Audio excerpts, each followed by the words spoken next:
Hi friends. इस छोटे से वीडियो में हम समझने वाले हैं एक बहुत इंपॉर्टेंट डॉक्यूमेंट को जिसका नाम दिया गया है विजन इंडिया 2047। अब देखो ये विजन इंडिया 2047 है क्या, इसको समझते हैं। एंड 2047 क्यों? तो सबसे पहले मैं बता दूं 1947 में हमारा देश आज़ाद हुआ था एंड 2047 में we are completing 100 years of independence, right. And हाल ही में हमने पिछले साल आज़ादी का 75 75 वर्ष मनाया है। तो अब ये 76th ईयर जो कि अब शुरू हुआ है, अब से लेके 2047 तक को अमृत काल बोला गया है, विच इज़ 25 years। तो देखो, we as a country have some aspirations, right.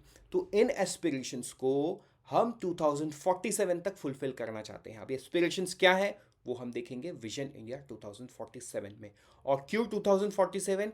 क्योंकि उस साल हम देश का आज़ादी का सेंचुरी मना रहे होंगे, राइट। तो उस साल हमारे एस्पिरेशंस को फुलफिल करने के लिए क्या क्या चीज़ें ज़रूरत है, वो सारा चीज़ विजन इंडिया 2047 में आउटलेड है। तो शुरू करते हैं हमारा वीडियो। लेकिन शुरू करने से पहले मैं आपको बता दूं कि this video is very very important for any regulatory body examination. But अगर आप किसी बैंकिंग एग्जाम की तैयारी कर रहे हो जहाँ पे बैंकिंग अवेयरनेस या फाइनेंशियल अवेयरनेस है, तो भी आपको इस डॉक्यूमेंट को, इस वीडियो को बहुत अच्छे से पढ़ना है, because this is about the vision of your country and it can be asked. तो शुरू करते हैं हमारा video. Very good evening and welcome to I X M B, right. तो जैसा कि आपको पता है, सबसे पहले मैं शुरू करता हूँ मेरा वीडियो न्यूज़ से, right. So this is the news that you might have came across in the month of November. नवंबर के शुरुआत में कुछ इस प्रकार का न्यूज़ आया था विजन इंडिया 2047 प्लान को लेके। देखते हैं इस पे क्या है। तो सबसे पहला जो सवाल किसी के भी मन में उठता है वो है, क्या है, व्हाट इज विजन इंडिया 2047? तो देखो, विजन इंडिया 2047 क्या है? This is a very very vision document and not yet released. This will be released और unveiled by the prime minister of India in early 2024। ठीक है, अगले साल। अभी हम नवंबर में हैं, दिसंबर, नया साल शुरू हो जाएगा। नए साल के शुरुआत में कभी भी प्राइम मिनिस्टर जो है इस चीज़ को रिलीज करेंगे, राइट। एंड ये जो डॉक्यूमेंट है एक बहुत इंपॉर्टेंट डॉक्यूमेंट होगा, बिकॉज इस डॉक्यूमेंट में देश के अगले 25 साल के बारे में लिखा होगा कि देश की जो एस्पिरेशंस हैं उन एस्पिरेशंस को किस तरीके से हम फुलफिल करेंगे। One of the aspirations is to get in to the developed nation. हम आज के दिन में डेवलपिंग नेशन है, जहाँ पे हम डेवलपिंग हो रहे हैं, we are evolving, right. But 2047 का विजन है कि हम एक डेवलप्ड नेशन बनना चाहते हैं with US$ 30 trillion economy, right. कितना? $30 ट्रिलियन इकोनॉमी। आज के दिन का जो यूएस का साइज है that is somewhere around 27 to 30 trillion के बीच में यूएस का साइज है। तो आज का जो यूएस है वो हम 2047 में विजन कर रहे हैं, राइट। सो बढ़ते हैं आगे और देखते हैं इस डॉक्यूमेंट से जुड़ा क्या क्या चीज़ है। देखो, इस डॉक्यूमेंट को किसने बनाया? एक सिंपल सा बात है, ये जो डॉक्यूमेंट है ना, गवर्नमेंट का जो थिंक टैंक है नीति आयोग, उसको फाइनल शेप देने वाली है। And let me tell you one fact, this document का जो विजन है, this will have vision across top mind in the globe, जिसमें वर्ल्ड बैंक के प्रेसिडेंट अजय बंगा शामिल हैं, एप्पल के CEO टिम कुक शामिल हैं, एंड बहुत सारे अलग अलग इंडिया एंड इंटरनेशनल लेवल के इंडस्ट्रियलिस्ट और लीडर्स सब इसमें शामिल हैं। मतलब सबके। देखो, अब आप सोच रहे हो कि सर नीति, अब वर्ल्ड बैंक के प्रेसिडेंट का तो आप समझ गए हो। अब आप सोच रहे हो कि सर एप्पल के जो CEO है टिम कुक, वो क्या करेंगे, मतलब how does he relate to it? एक सिंपल बात है, देखो आज के दिन में एप्पल की फ़ोन अगर इंडिया में मैन्युफैक्चर हो रहा है, obviously they have a vision. मतलब एट राइट नाउ उनका जो प्रॉफिट है, मतलब उनके विजन से भी बड़ा उनका प्रॉफिट निकल के आया इंडिया बिजनेस से, right. Maybe they too have a vision कि अगले 25 साल में हमें हमारे बिजनेस को, इंडिया बिजनेस को इतना बड़ा करना है। Obviously that will act to India's vision ना। मतलब आज से 8-10 साल पहले या 5 साल पहले नो बडी हैव थॉट कि one of the finest technology, technological product, that is Apple's product, that will be manufactured in India, but ये हो रहा है। So visions are turning in to reality. तो इन विजन्स को जिन लोग रियलिटी में बदलेंगे उनसे भी बात किया जाएगा to finalise the final vision and put it in the Vision India 2047 by none other than the think tank Niti Aayog. Right. I hope ये क्लैरिटी आपको मिल गया है। Who is behind the project? देखो ये मैंने बता दिया। Who is behind the project? This project is initiated by NITI Aayog, right. NITI Aayog का ये प्रोजेक्ट है जो अगले 25 साल का ब्लूप्रिंट देगा।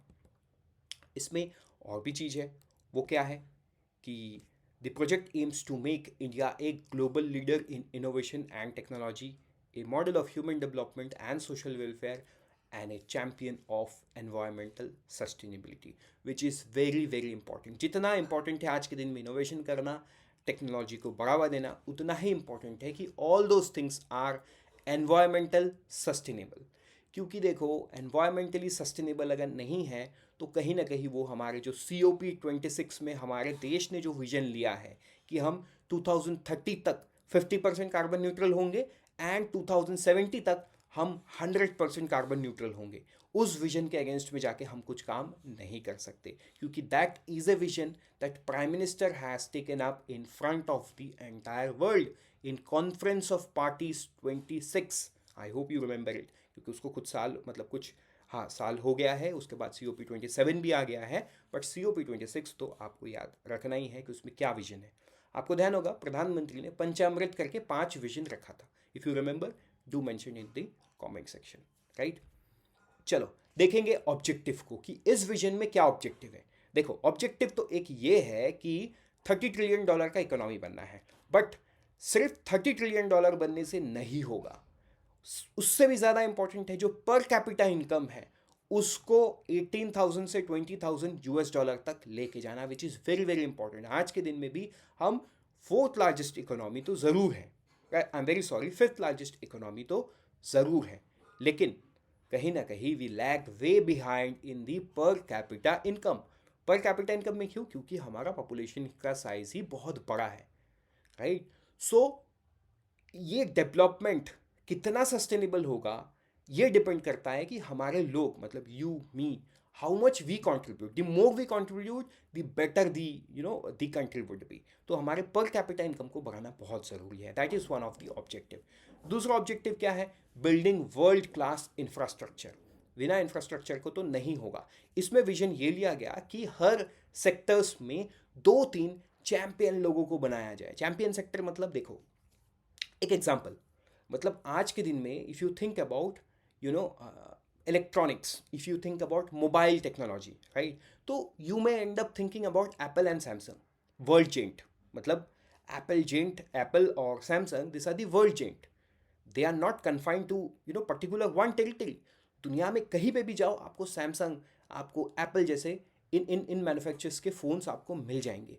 सो they are giant, right. So इन सेक्टर्स के चैंपियन लोग हैं ये। तो ऐसा ही इंफ्रास्ट्रक्चर में भी ये बोला गया है कि हर सेक्टर में there would be 1 or 2 champion people doing that activity और टेकिंग दैट एक्टिविटी अहेड, ठीक। उसके बाद eliminating unnecessary interference by the government. I hope it is clear, right.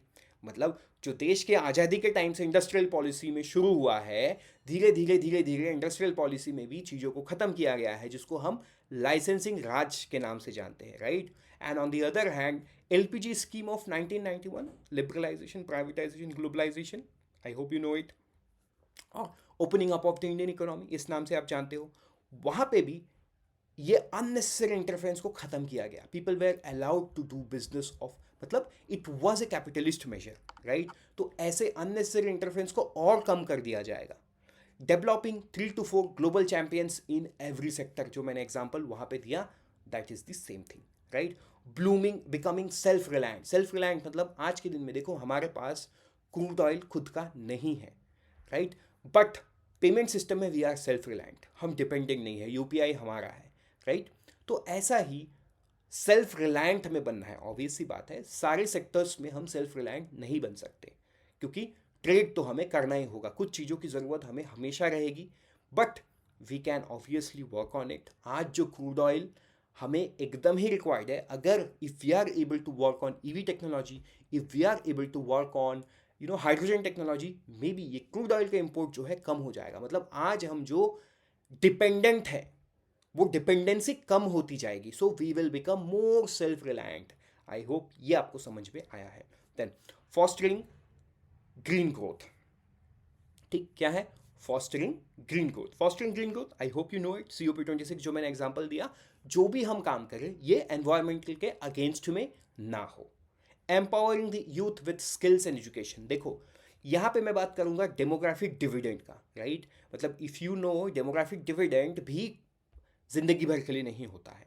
हमारे देश में जो डेमोग्राफिक डिविडेंड हम एंजॉय कर रहे हैं right now, it will last only till 2045 to 2055। उसके बाद मतलब 2045 के बाद से ही वो धीरे धीरे ख़त्म होता जाएगा। एंड एवरेज वर्क ग्रुप मतलब एवरेज एज और मीडियन एज धीरे धीरे बढ़ता जाएगा। सो ये जो अपॉर्चुनिटी है अमृत काल का, इसको अगर हम मिस कर दिए then we will lose the opportunity of becoming a developed nation और may be one of the big largest economy in the world हम मिस कर जाएंगे। सो यूथ को एम्पावर करना with skills and education is very very important factor here. I hope this is clear.